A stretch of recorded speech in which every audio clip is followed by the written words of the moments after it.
Cooking with Parvati.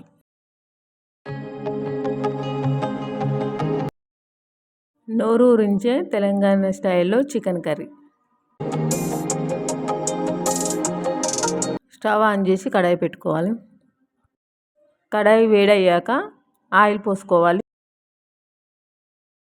కాస్త వేడయ్యాక సన్నగా తరిగిన ఉల్లిపాయలు వేసుకోవాలి. ఉల్లిపాయలు కాస్త ఫ్రై అయ్యాక అల్లం వెల్లుల్లి పేస్ట్ వేసుకోవాలి. 1 టీ స్పూన్ పసుపు వేసుకోవాలి. అలానే కరివేపాకు వేసుకోవాలి.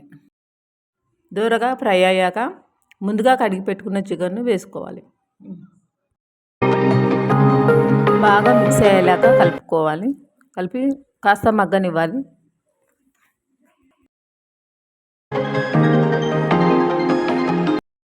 బాగా మగ్గాక సరిపడే సాల్ట్ వేసుకోవాలి.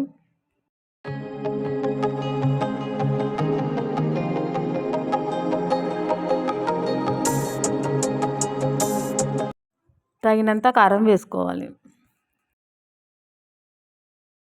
బాగా కలుపుకొని మూత పెట్టుకొని కాసేపు మగ్గనివ్వాలి.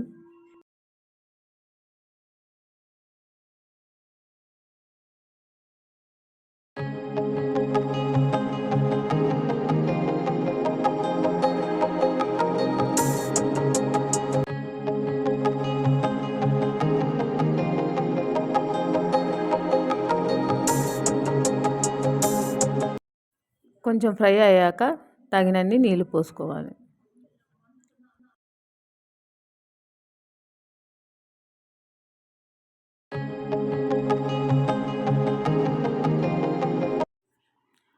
దంచి పెట్టుకున్న గరం మసాలా వేసుకోవాలి. మూత పెట్టుకొని మగ్గనివ్వాలి.